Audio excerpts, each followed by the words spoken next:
You're welcome. I'll take you through the details now. Communities within the catchment area of Extra Gold Mining Limited in the Etiwa West District have been reeling under the impact of the firm's mining operations. Residents say a number of people have died after falling into uncovered mining pits left behind by some subcontractors. 3 of such deaths have been recorded in the past 1 year alone at Achim and Papatia. Several water bodies at Achim Ekropong, Achim Pameng, Achim Awenare and Achim and Papatia have also been destroyed. My colleague Ohemin Teria traveled to Etiwa and has filed this report. Extra Gold Mining have been present in the Etiwa West District since 2006. It owns 5 mining leases, including the Banso and Pameng concessions. The company employed the services of subcontractors to mine in these concessions at Pameng, Apampetia, among others, on contracts. Residents accuse these subcontractors of degrading lands and destroying water bodies. The Operation Hot military task force has struck twice in 1 week on one of the mining sites at Pameng. This is one of the mining sites of MPP's women organizer, Kate Jamfua, situated at Achim Pameng in the eastern region. In the last 1 week, this particular site has been raided twice by members of the Operation Hot Task Force. 7 excavators and 2 bulldozers have all been burnt down here. Behind me are some of them. This site, which can be compared to the size of about 200 football pitches, has had green vegetation totally destroyed and removed by mining activities. We are told this is just one of the mining concessions of Madam Kate Jamfua, which means there are several of these which we are yet to visit. Akwadro, Abresu, Teria, Aprabon, Akubonsu and Esioya and Minimpon streams all have been destroyed in Achim Apampetia, Arinare and Achim Ekropong. Others are Pameng and Banso. Residents say activities of the mining firm have impacted negatively on their lives as their immediate environment and water bodies are destroyed. Etutu amna enkataso nom ne eyino even ha no mensu metumi akase ba bi wo kwa na enkataso no nse de nkoyie aban hihye ne se mo bi anko forest eno nko ade mebo minus na baso ses cavita pesi Etiwa forest mu opame ha de mi hu bi ana insusem no so even so mbe adwuma kra on divert senior ekiafo no so ebinum I want to engage your family. No, Umutimi, Enya beer. Now, a demand the Senator Ubenya baby, French and baby, one so not a chiakakra. Some of them have fallen into deep mining pits left uncovered by these miners. In Pameng, for instance, at least 3 of such deaths have been recorded since 2007. Similar cases have been recorded at Apampetia, with 25-year-old Nicholas Bokum, also known as Shatawali, being the last victim. Esagodo, amana wotu nyine gu ho, God in the amana okata so na eko ye ne bansfo na onkata so. So God in the wayade. Wase aduanu na panta de wanye hwene ade ne nyine egina Esagodo so. Oji 22%. Ti won wa ye adwuma nipa be sesa o ye adwuma bia no. Oji percentage. Ti bekata so man no. Wankataso no Henry Kwabrochiri. Me amego fase. Ekoti nkontobi no tonsu mu afichira ya. Oba obetwes kama Mrs. no eba no. Panta na Esagodo betwa 250 man. Besine amana no wankataso. Ti Esagodo de yempon krom abiu. Papa bi be metenten ba miensa.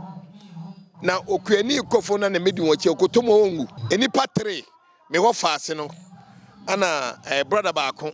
The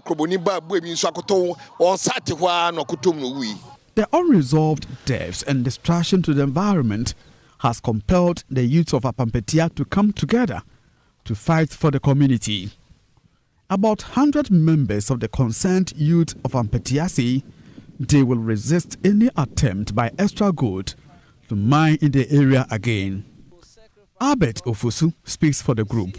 Our river bodies and our cocoa farms are all in danger due to the lack of inadequate quality work they are doing here. Though we are not safe due to the tactics the miners play when it comes to this fight. We are more than 100 and we are prepared to fight this fight because it is our last forest and in this country. That is the Etiwa forest. So we will protect the forest. We will not allow them to enter into our forest. Meanwhile, officials of Extra Gold Mining have declined comments. Director Victor Nkansa, in a text message, said the company will not do interviews, but rather lawyers would state position in addition to initial press release. From Etiwa in the Eastern Region for Joy News, Ohim Interior reporting. Ohim Interior with that report. Now, away from that, let's bring you to Accra. Ranking member on the Roads and Highways Committee, Kwame Agboja, is casting doubt over government capacity to construct 20 interchanges by the end of 2024. That's not all. The Adaklu MP also observes that the budgetary allocation for the Roads Ministry is woefully inadequate to finance the project advertised by the Roads Minister, Kwesi Amakwata. The Roads and Highways Minister last week told the media 25 interchanges have been earmarked for construction across the country to ease the traffic situation, out of which 20 will be completed before the end of President Akufo-Addo's second term. Ms. Agboja's reaction to the Roads Minister's press conference alleged that cost for the 4-kilometer Cocoa Roads project under the Akufo-Addo administration has also been inflated. He's also insisting that minority will oppose any attempt to increase road tolls unless government reverses its capping policy on the road fund. My colleague Kwesi Parker-Wilson is joining us live. Parker, let's start with the reasons that the ranking member is giving for the doubt he's casting on the promise by government to build the 20 interchanges, apart from the ones that have already been stated. Parker. Right, so Gifty, for the ranking on the Road Committee, Kwame Agboja, the point he makes about the construction of the road is that he believes government or the minister responsible for the road sector on Sunday came to repackage the stories you already know. According to him, all the projects or the road projects advertised by the minister should have been completed in the year 2020. So it is nothing new. Again, he raised the concerns about the budgetary allocation for the ministry, which he says is inadequate. And that is why he believes that the ministry cannot finance the projects that they talked about. And for him, it was all about talk. In fact, at a point, he even described it as a joke. And so Ghanaians shouldn't really listen to what the government is saying because they cannot do what they are doing. Gifty, you recall that when the Akufo-Addo administration came to power, the president won the election in 2016 against 2017, Cocoa Road projects were suspended. And the allegation was that, or the reason was that they were going to investigate the road project because it had been inflated. Well, Kwame Agboja says that since, about 5 years now, we've not received a report on that particular investigation into the road projects that were initiated by the Mahama administration. And today, he is going to file a question to ask the minister what has become of that report or that investigation. And he went on further to allege that the 4-kilometer Cocoa Road project that the minister is talking about also has been inflated. And finally, the point he gave was that most of the contractors have not been paid. So if you claim that you are going to construct bridges, interchanges, construct roads, where is the money to pay the contractors? You haven't paid them. They are not on site. So what are you talking about? So these are the reasons Kwame Agboja assigned to his position that government cannot or will not be able to deliver on the promises he made to the people of this country last Sunday. Let me assume that there was a response from the minority to some of these points that the minority raises. Did the majority respond? No. At the time, the majority hadn't been around. So right. But they just entered the chamber.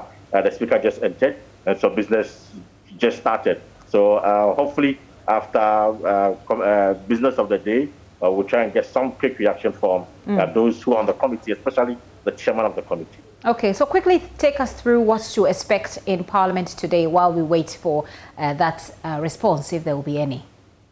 Okay, so today, essentially, the Speaker is going to give us a welcome address to welcome all the members of Parliament. Of course, the majority and the minority leader too will equally do same. They are currently in the chamber as we speak, just that most of the leadership are not around. Some of them have attended the Pan African Parliament, and we are told that they will return on the 1st of June. So for now, what is going to happen is about welcoming the members of Parliament and also table before them what we should expect for the week. Thing going on. Parker, hang on for me. Let me bring this story and then bring you back to it. The former Special Prosecutor Martin Amidu is alleging that President Akufo-Addo instructed the then Attorney General Gloria Akufo not to file charges against members of Parliament found to have received double salaries. He is also alleging that Mr. Akufo and Director of Public Prosecution Yvonne Atakra Obobisa, after perusing the police docket, came to the conclusion that some of the suspects shouldn't be charged. An audit report of the payroll data reveals that some legislators had received double salaries contrary to law. And in his latest epistle, Mr. Amidu is insisting that his office never handled this matter. And my colleague again, Kwesi Parker Wilson, has been trying to get reactions to this from Parliament. Parker, have you made any progress with the reactions on the back of this story from Parliament? For me, we haven't been able to make any progress with regards to some reaction from especially the majority side on what Mr. Martin Amidu alleged. Since the majority leader himself is in the chamber, we will try as much as possible to get a quick reaction from him, because the allegation is that they decided not to prosecute the MDC MPs who were at the time involved in the double salary saga, just for Parliament to approve the ministerial nominees put together by the President. So at the end of today, or probably if they go on a break, I will try and get some reaction from the majority in the House. A lot to be expected from Parliament today as they reconvene. Parker, thank you very much for that. Kwesi Parker Wilson is in Parliament for us. I want to move away from Parliament, but let's stay a little longer within Parliament, but not live. And the Majority Leader, Osei Mensah Bonsu, says the vetting committee has already begun thorough background checks on the Special Prosecutor nominee, Kisi Ajabing. The checks, according to the Swami MP, are to establish the eligibility, qualification and competence of the nominee.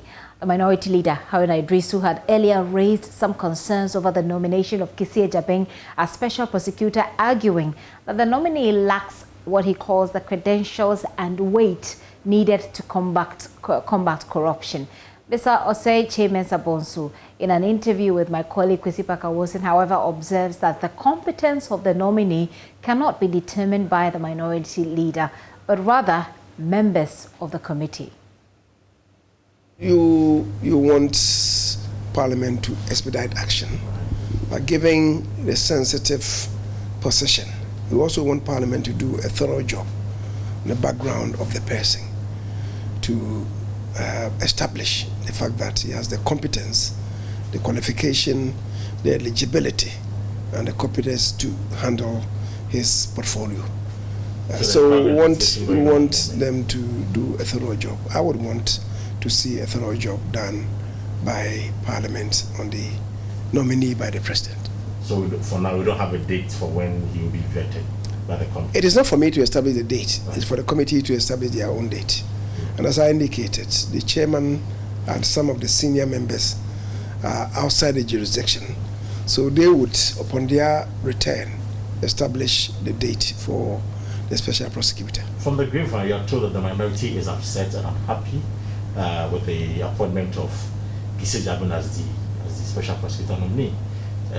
For you as a leader, is there a way you are engaging them to ensure that perhaps he goes through the vetting successfully? Well, you are the first person to break the news to me. Nobody has told me about that. The question is capabilities, the question is competence. Well, it will be established by the committee. If he's not competent, the vetting would bring it out. it would not lie in the mouth of an individual to say that he's not competent, right? Or he's not eligible, or he's not qualified. It will be established by the committee. As I'm saying, his own position is a peculiar one, and he wants Parliament to be thorough in order to establish that he has both the qualification and eligibility criteria, and that he has the competence to deal with his office. To me, these are the three matters that you should be looking at. And you are confident that the committee will do a good job? Because in the past, I mean, members of the committee, especially the chair of the committee, has been accused of shielding some of the nominees that who appeared before them. Which nominees? Oh, well, they mentioned specifically Madam Howard Kumsin and Kojo Ponkum at some point. That the chair was shielding them. Ultimately, they came to be voted on in Parliament. Right. And what were the results? Howard Kumsin, that people were saying, that you are saying, people were saying was being shielded by the chairman. Of the three who were subjected to votes in the House, she scored highest. So, was there any truth in that allegation?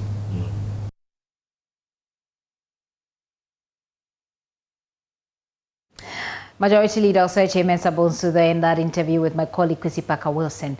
Now, the Lands and Natural Resources Minister Samuel Abujinapo, together with the leadership of Parliament, have begun amendments to the Minerals Act to give legal backing to the operations of the military task force established to halt activities of illegal miners.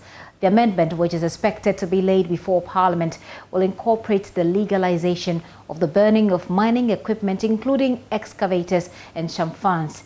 Listen to Deputy Minister-designate for Lands and Natural Resources, George Mrekuduka. We're trying to review some of the laws to fit into the current situations that we are having in Ghana. Obviously, it will take time for Parliament to go through, and that is what we're doing now. As I indicated earlier, the law, as it mandates, gives us the authority to protect the heritage of this country, and for that matter, protect the future of this country. So if, for example, I come to a concession and you have already demobilized your machine, and you want me to just leave the machine there for you to come at night and work with it, obviously I will have no option than to cannibalize it, kind of, because you wouldn't want to see the machine being used later by people who, I put it, have no faces. Because you say you're talking of the owners of the machine. Who are the owners of the machine? Because you go to an illegal concession, people run away, there is only machine standing there. The machine cannot be retrieved because parts have been removed unduly. The only option that the military or the team there will get is to just getting them cannibalized. It's just like, you know, an armed robber who attempted to murder, and because of hearing of a noise gets away or runs away, leaving the arms or whatever he came to the destination with. So when are we introducing this amendment? Yes, that's why we had this meeting with leadership. We want to find out how we can quickly get some of these laws amended, and that probably will feed into the operations of the military. As the Deputy Minister-designate George Mrekuduka there, the Takwan and Swayam MP also reveals that the massive reshuffle undertaken by the Minerals Commission is to inject what he calls efficiency and ensure the ministry realizes its objective in the fight against illegal mining. Obviously, you would want to see a solid and formidable Minerals Commission, wouldn't you? Right. And that's what we're working towards. Just to see a Minerals Commission that is well-grounded and tightened, whatever we do to ensure that the minister is ready to do that.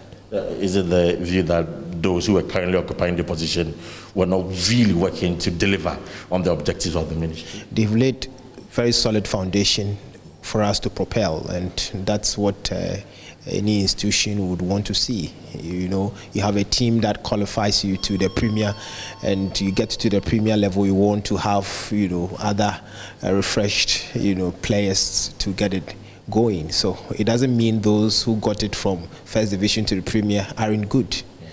You know, so there is always a situation that demands, you know, another strategy and views. George Mrikuduka there. It's been more than 4 years since allegations of fraud and underhand dealings were made in the ameripower agreement. The 250-megawatt power plant was procured in 2016 to augment Ghana's electricity generation at the height of the energy crisis under the John Mahama administration. Amid allegations that it was overpriced by $150 million, the Akufo-Addo administration had pledged to investigate it. Although the agreement was eventually reviewed, government has yet to say what crimes were committed and those who committed those crimes. Israel Lai has more.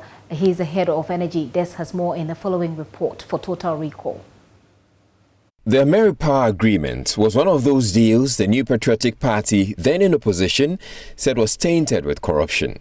The agreement was structured such that Ameri would be paid for the plant from the tariffs paid by consumers of the electricity it generates over a period of 5 years.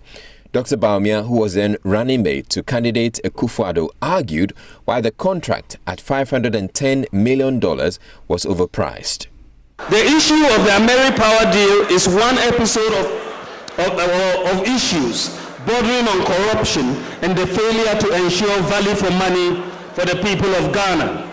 In this deal, Ghana is basically purchasing 10 power gas plants for $510 million, even though the same plants can be acquired from GE, from the market, for $220 million.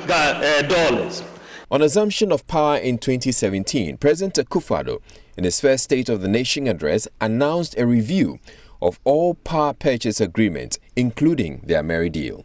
Government is conducting a review of all the power agreements entered into by the previous government in order to prioritize, renegotiate, defer or cancel outright if necessary in the national interest. A committee chaired by Philip Addison, which looked at the deal and traveled to the United Arab Emirates, concluded in 2017 that it should be renegotiated because it was overpriced by about $150 million. The police in July of 2017 visited the homes of some officials believed to have knowledge of the Ameri agreement in search of documents relating to the deal. And found about 6 people with a warrant stating that they were searching for laptops and phone because I was suspected of causing financial loss to the nation with regards to the Ameri project. And I was completely taken aback because as a technocrat that I've served this country, I've now distinguished since President Kufuor's era. I thought I didn't deserve this because I only implement. I don't make decisions. I don't decide who goes where.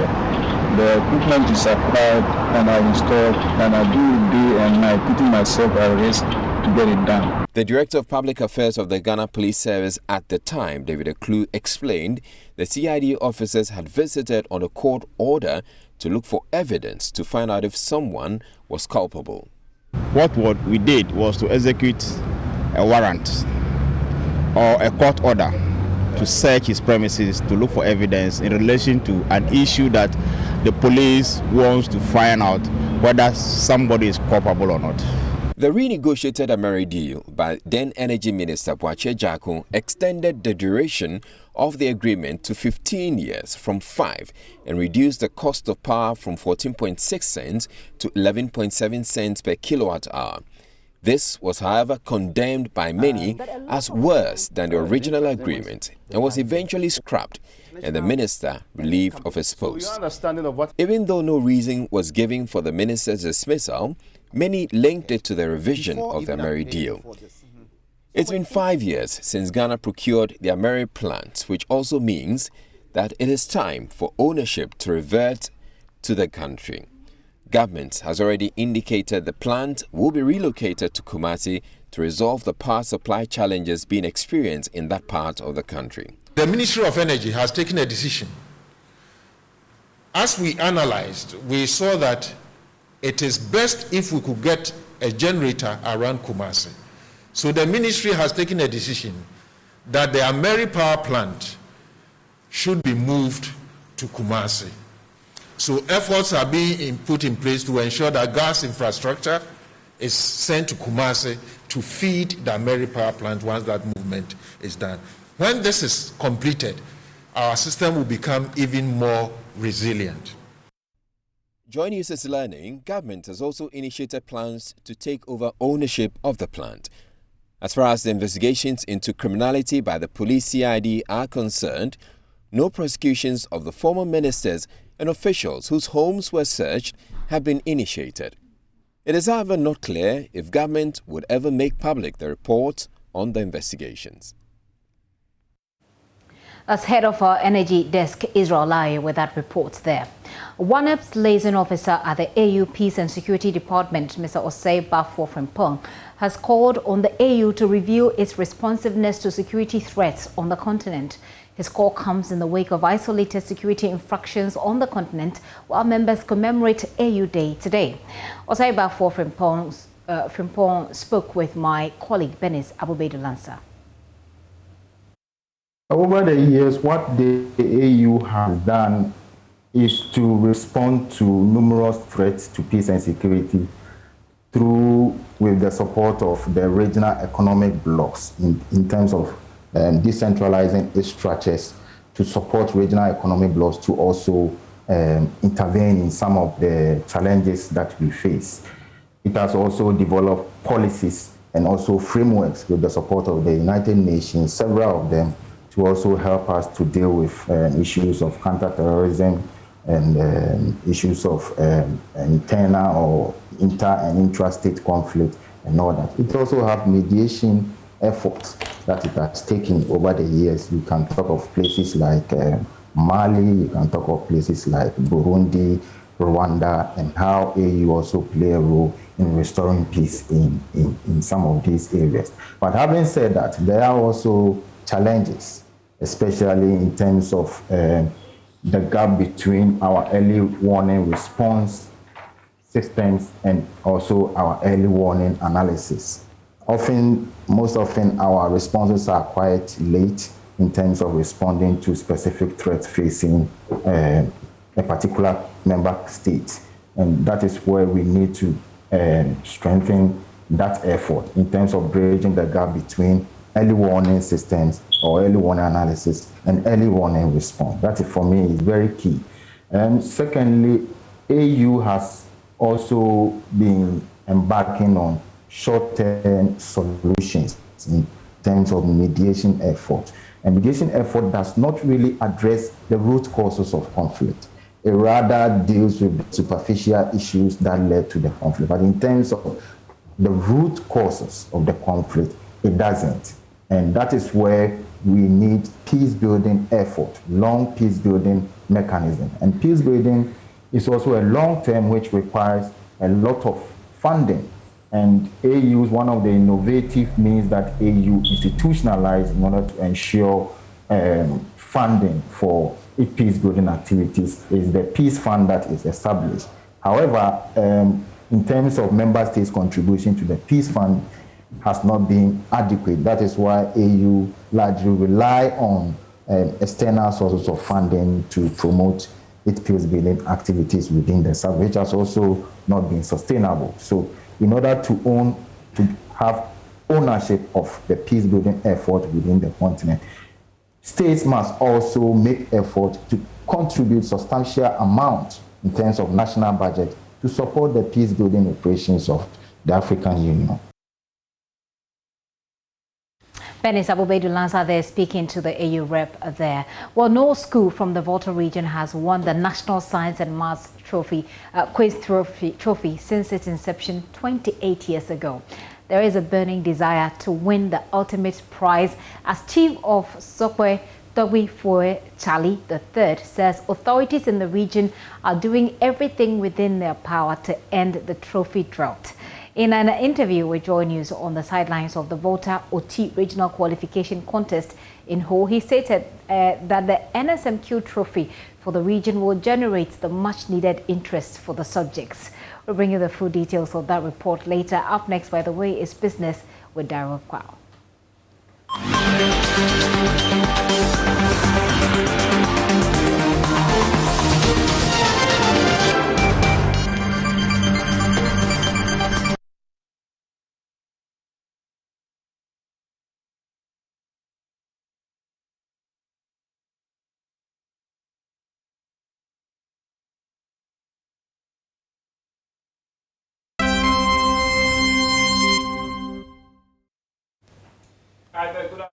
Welcome to Business. My name is Daryl Kwao. Almost 60 oil marketing companies could be forced to shut down the operations in the coming days.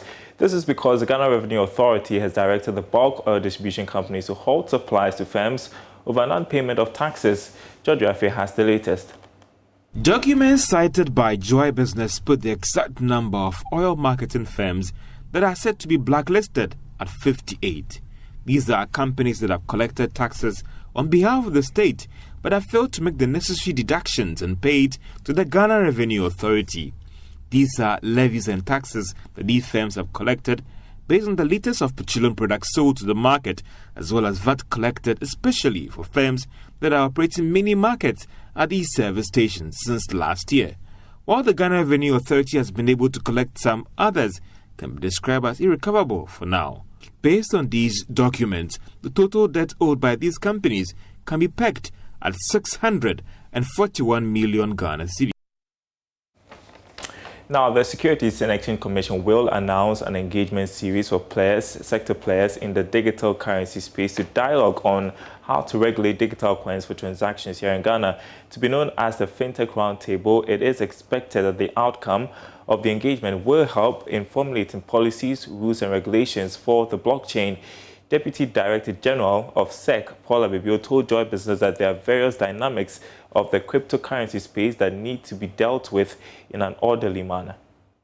We'll be establishing a FinTech Roundtable, and we'll invite selected participants. We'll also have an engagement session around this, and then coming out of that, we will spell out what the strategy would be on how we'll address it. There are various dynamics to the cryptocurrency occurrence.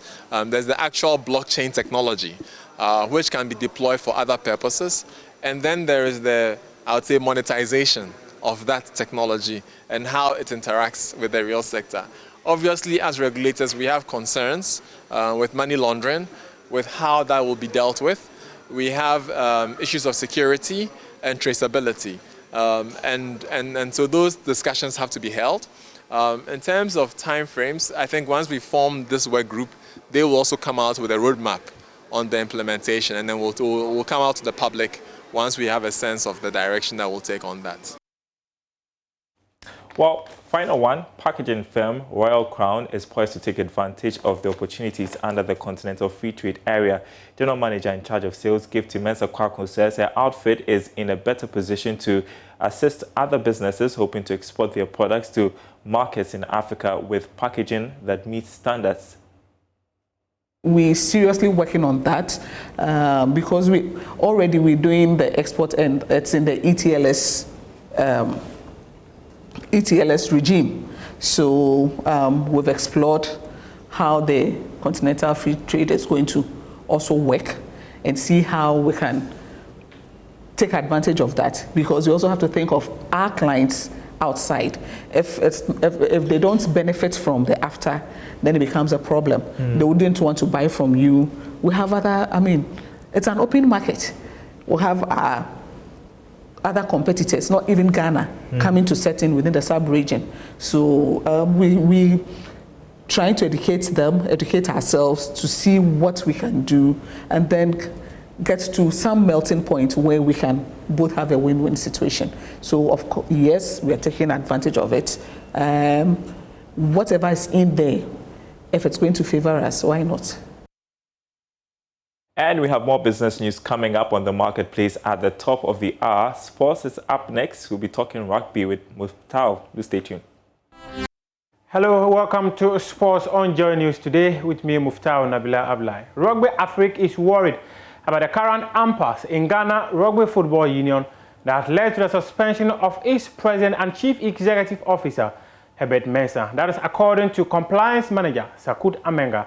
And speaking in an interview with Joy Sports, Sakut explained the current leadership crisis has marred the image of Ghana as the epitome of the growth of the sport in the country. There's more in the following report.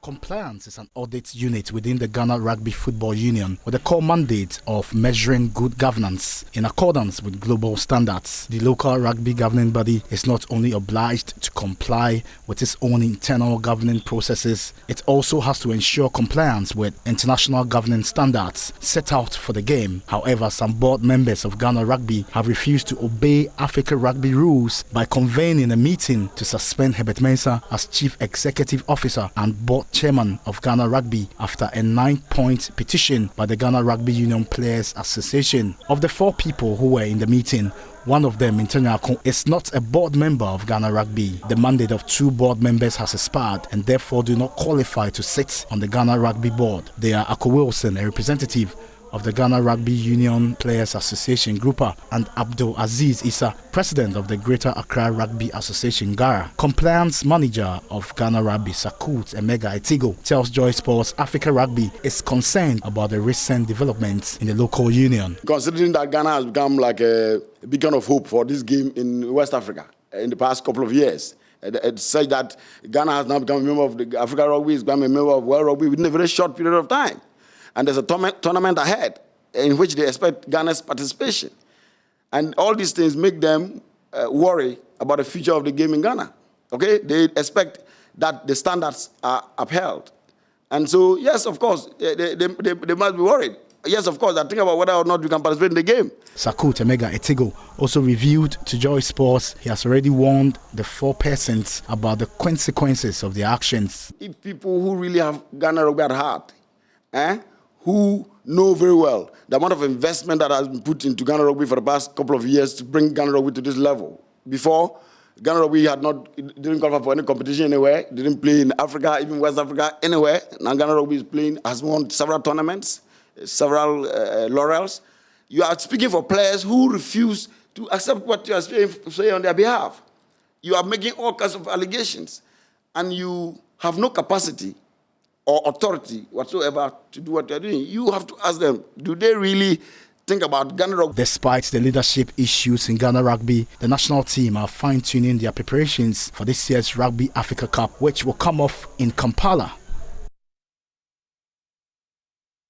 That'll be all for Joy News today. I'm back at 3 p.m. with the pause, with some more analysis and more updates for you. There's more news at myjoyonline.com. Do log on, take a look at the stories being read the most. Akufo-Addo used double salary and other criminal cases to negotiate for ministerial approvals. That's according to the former Special Prosecutor Martin Amidu. Their top story on My Joy Online. Take a look at it.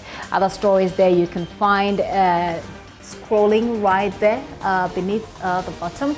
Want to take a look at it? There are social media handles on which you can share it with your contacts so they are updated on what's going on. My name is Gifty Ando Apia, and we do the marketplace with Charles Aite, who is standing by. Many thanks for your time. Join me again at 3 p.m.